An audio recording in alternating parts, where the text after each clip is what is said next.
guys, this is another Diary of a Sagg update, and for those of you who have been following me for a little while, you know this is kind of a little bit like my personal diary and my own, I suppose my own experience, what I'm going through and what I'm feeling as we're making all of these shifts. I mean, we're living in such crazy times right now, and it's so intense, there's so much going on.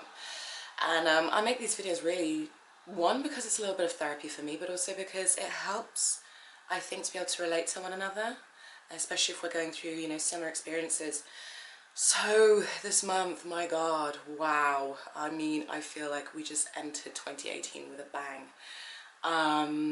Jesus. Like, I still stand by what I said earlier this year, that this is probably the best start to a year in my adult life. In fact, it is.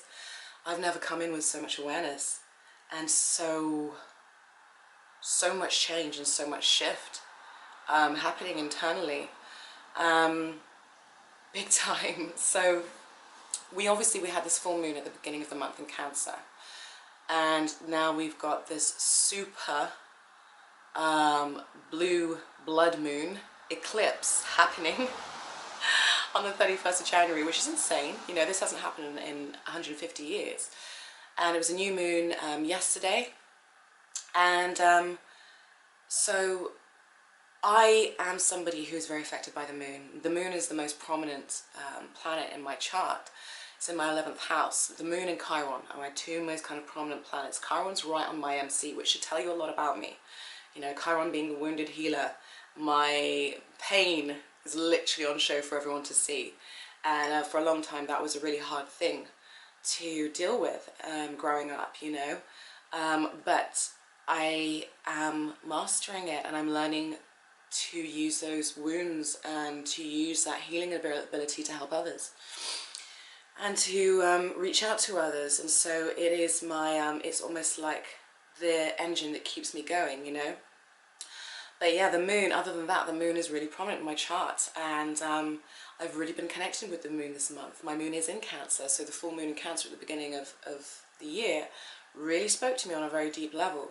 And there is so much emotional and water energy going on. I don't know if you guys feel it. I'm literally getting insights almost daily.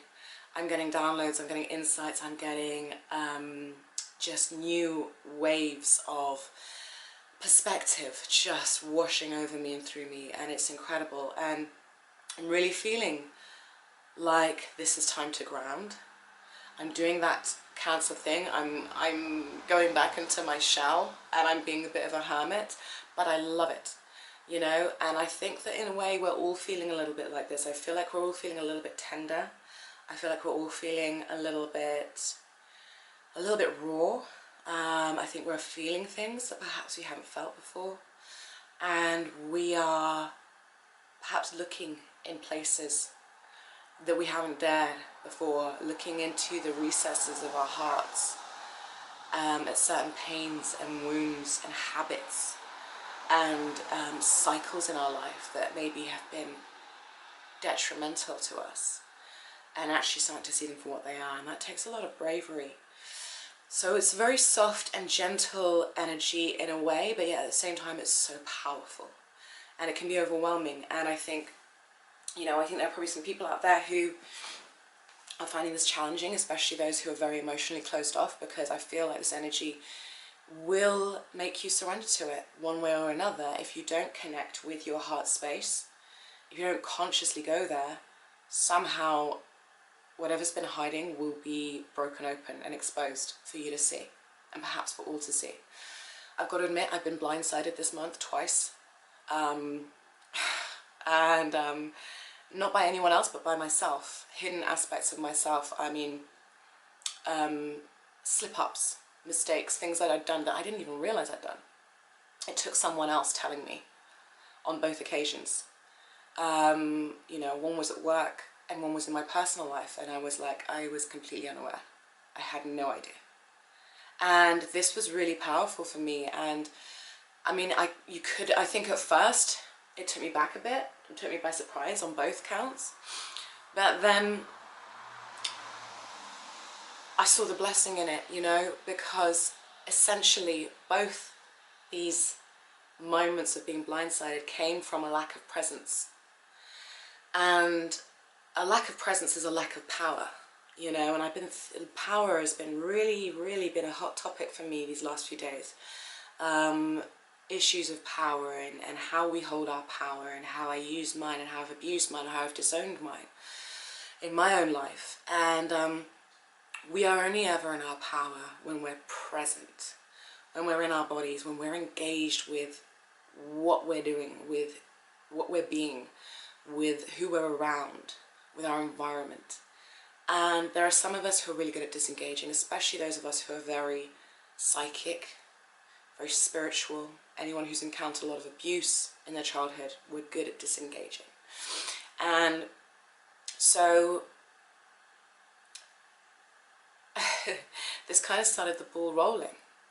And I had this hunch anyway. I mean, throughout December, I was like, I'm not present, I'm not present, I'm not present. My mind is somewhere else, my emotions are somewhere else. And I knew it. And then obviously these two occurrences happened this month. And that basically said, yeah, you haven't been present. And we can lack presence in so many ways. We can lack presence because maybe our mind is on our relationship when it should be on the job. Maybe we're feeling insecure, and so we're not giving of ourselves, we're not showing up as ourselves in the moment. It can be because we're under the influence of anything, drugs, alcohol, whatever it might be.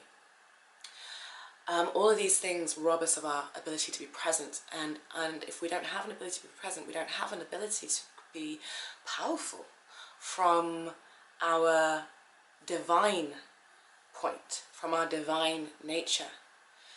And so, like I said, you know, this got me thinking about power, and it's been a huge theme in my life, issues of power.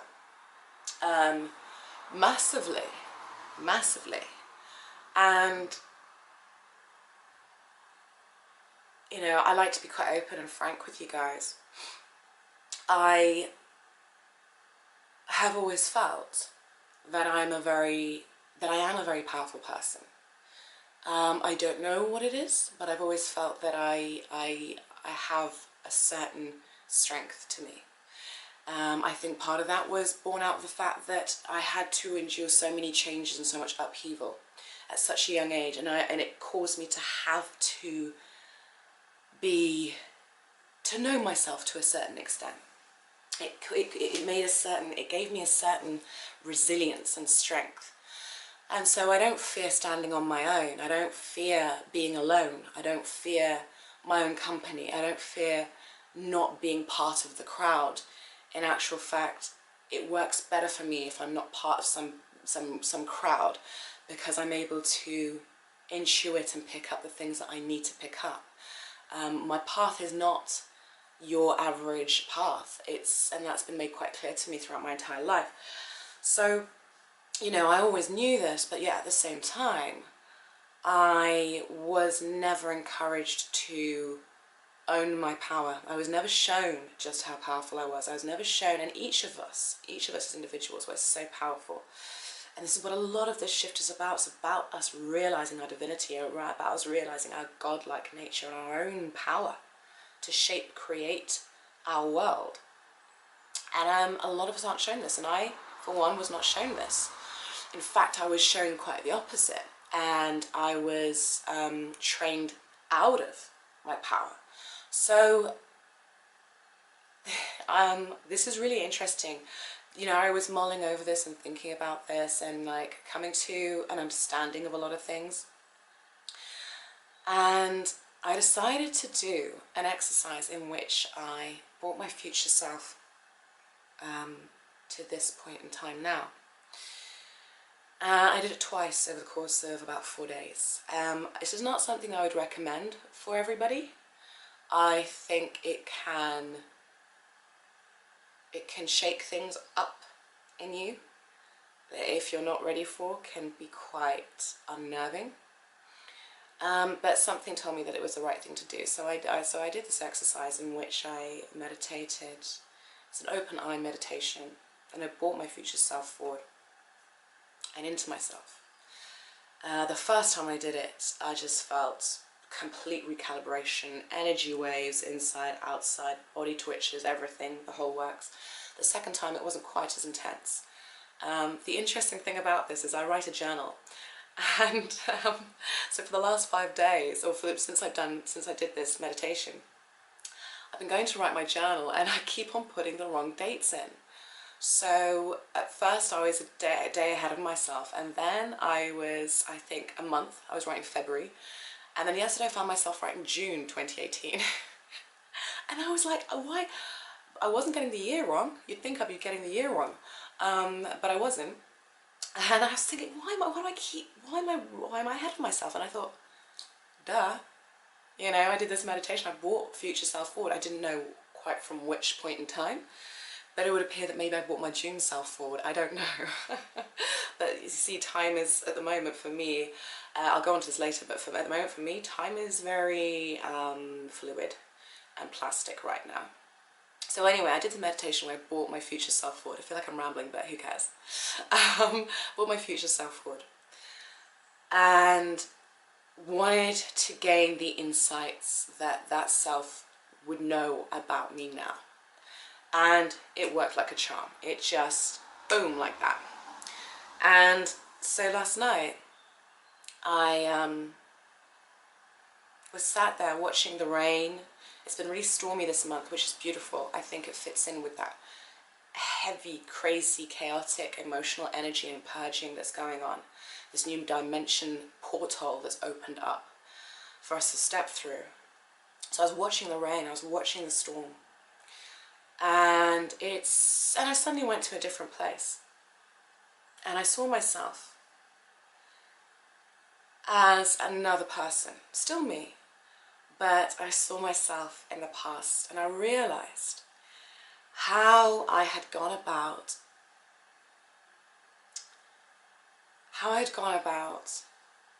showing my power to myself. And it was quite a beautiful thing to behold, and without judgment, without self-condemnation, without guilt, without fear, without any kind of persecution of myself, I was able to witness what I had been doing for so long and why. Now, I am a very plutonic, or I have been for the past 12 years, a very plutonic person. So Pluto sits on my south node in Scorpio. So you can imagine the heavy kind of karma that comes with. And your south node is essentially what you've done in previous lifetimes. It's stuff you've already mastered, and it's something to now, it's about integrating the north and south nodes together. It's not about repeating the lessons of the south node, but the south node is our comfort zone. It's what we're good at, it's what we go back to. So my Pluto Scorpionic south node, which is about entanglement and enmeshment, and it's about power and control, and it's about manipulation and sex and taboo and the occult, and also about a misuse of power and about giving power away. And I know in previous lifetimes I have been that power behind the throne. I have been taken care of. All my needs were taken care of as a result of me giving all of my energy spiritually, emotionally, mentally to somebody else in order to help them gain some sort of place in society, a very powerful position. And as such, it was almost like I was the concubine or the advisor, the esoteric kind of advisor, if you like.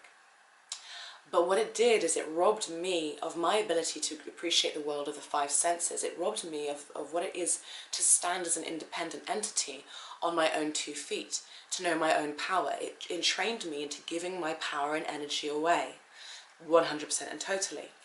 And so I came into this lifetime doing the same thing. So I came into relationships where I would give so much of my power away. And I would put myself in a codependent situation, or in a situation where I just couldn't win, where I was weak, financially, where I was weak, where I was isolated. I would move hundreds of miles to go and be with somebody and completely change my life. With no, not necessarily a job lined up, nothing like that. It was just done out of sheer love, and I would give of everything and just let everything that I had going on just go, drop everything. And I was trying to repeat this momentum of these past life experiences, this very plutonic giving away of power. and this kind of all or nothing attitude. And so I had been doing this for the last 12 years in my relationships. And not just in my relationships, but also in my not just in my romantic relationships, but in my relationships with certain things in my life, giving my power away to them. And the more and more it happened, and the more I did it, the more uncomfortable it got. The worse the repercussions were, the worse the fallout was as a result of having given my power away. This took me down a kind of rabbit hole where I'd find myself looking at the chaos and the ruins and the aftermath and feeling a lot of pain, and then at times giving my power away to other things in order to escape the feeling of pain.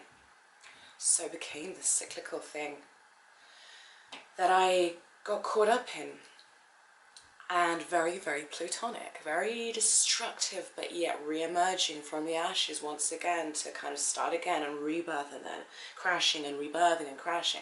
It's this constant cycle, and it's kind of crazy making you think to yourself, why would someone do that? No one would consciously do it. Not consciously want to do it. But you see, I did not know, and this is what happened last night as I was starting to see this very clearly. And I was looking at myself and saying, she had no idea how powerful she was. She had no idea. She thought she was weak. She was told she was weak. She wasn't allowed to show her power when she was young. She wasn't encouraged to own her power. She was trained to give it away because she was around fearful people who were scared of being questioned. Fearful people who didn't know how to manage their own power, so they tried to dominate hers. So, and this is me talking about myself now, yes, in third person. And so, I'm looking at myself and I thought, she had no idea how powerful she was, but you have to be made of incredibly strong stuff to unknowingly create and attract chaos and chaotic people, chaotic situations. You have to be made of incredibly strong stuff to go through that time and time again, to be willing to face the pain, to endure the heartache. You have to be made of incredibly strong stuff. And I was looking at this past version of myself and saying, my God, she had no idea how strong she was. How many people can endure heartache after heartache, loss after loss, some of it her own doing, some of it not, and just stand there in the middle of all of this, essentially hell, and yet to keep picking herself up. I thought, wow, she had no idea, and she had no idea how powerful she was, which is why she attracted the people. She attracted the situations, she put herself in the situations, and she created the momentum that would lead ultimately to destruction and chaos in order to demonstrate her own power to herself. And that's what I realized. And I realized that this past version of me didn't know she was powerful, but didn't consciously know, but subconsciously knew. And in order to demonstrate her power, the only way she knew how was to be drawn to the chaos, to the chaotic, to the lose-lose situations. And it made me have a huge appreciation for this person, this aspect of myself. How strong must you be? And what a powerful thing to do, what a powerful thing to allow yourself to go through time and time again. And the beauty of it is that now I don't feel I have to do that. And this has literally happened in the last 2 days, literally. I have been understanding my own value, my own power, my own worth in such a deeper sense that I now no longer need to be attracted to people who are in chaotic situations or in turmoil. I no longer need to create the chaos. I no longer need to wield power in ways that are unconscious.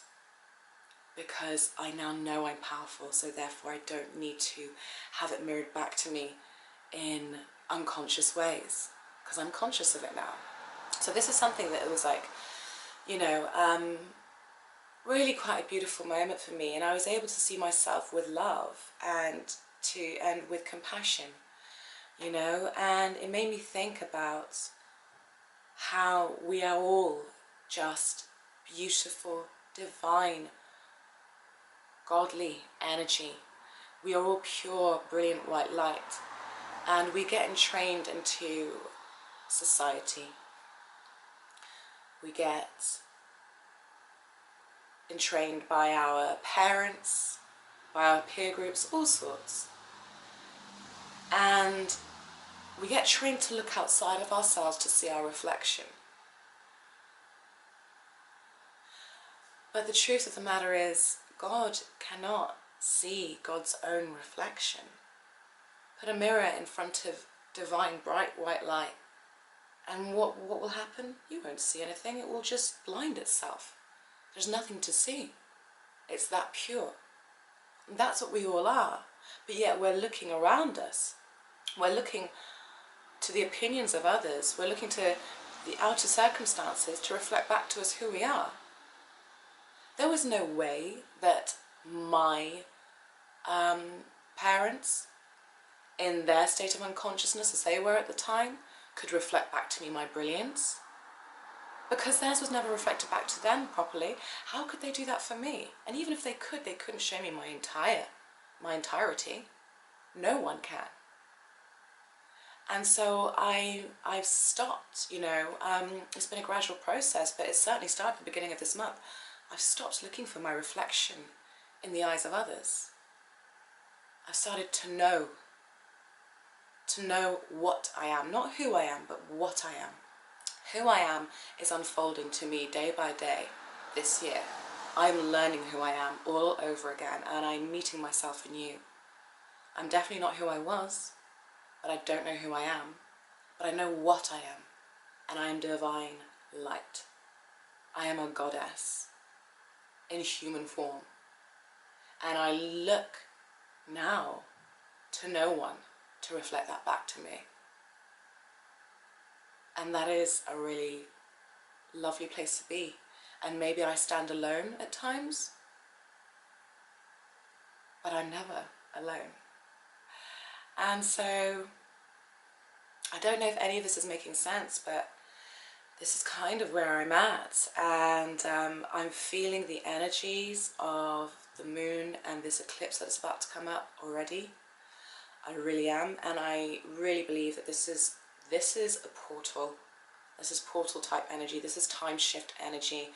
My sense of time at the moment is just, I can't even explain it. I'm very present. But at the same time, I know that I'm shifting between different dimensions, and that I've gone up a level. I don't like to say up, you know, because then that implies that someone's down. But I know that I have shifted, and I'm seeing this time at the moment, the beginning of this year, very much as major shift energy. And I think if we want to embrace it, if we're willing to sit with ourselves and have some honest truths, look at the cycles that we've been repeating, you know, like that cycle I just told you about, the loops, because the moon is about cycles. It's cyclical, it's habitual. What habitual patterns have we gotten stuck in? And we can release ourselves from them now. We are really, I feel like we're in an energy portal. We're being offered the opportunity to really, really raise and go into that 5-dimensional way of being. But the choice is ours. And I think some people will consciously choose to do this. I think some people won't know what's going on. And I think they might start to crack a bit. But ultimately, it's your decision. And you have to apply consciousness to this. You know, we're in that master number year. It's an 11 year. And when I think about 11, I think about 2 pillars. You know, 2 pillars that you can walk through like a portal. And that's what I see the beginning of this year like, you know. And I think that what we do now with this energy, with this eclipse at the end of the month, with the energies we're in this month, what we do now with it could have huge, far-reaching effects that could affect the rest of our lives, which is always the case. But this, I really feel like if you want to, you could step into a different dimension of your life. You could potentially change your timeline right here, right now, if you get honest with yourself and you drop the baggage and you bring consciousness and light to the darkest parts of your heart, of your mind, of your soul, whichever parts you think are dark, whatever, open up to them without judgment. And you'll see the godliness in them. You'll see actually the beauty in your shadow side, because everything is God playing itself out. And the fact that I'm able to look at my patterns of being in this chaotic, plutonic energy for so long, and to be able to see it as God disowning its own power and not knowing, not realizing just how powerful it was, you know, that gives an element of compassion to the whole thing. So bring compassion to those areas of yourself which maybe you feel the most doubtful about, the most fearful about, the most ashamed of. Because every single aspect of you is God playing itself out. It's the universe, it's spirit, it's consciousness playing itself out. But it's time for us not to be fractals anymore, not to be fractured anymore. It's time for us to become whole and integrated. And if we choose to do that, we can really, really move forward.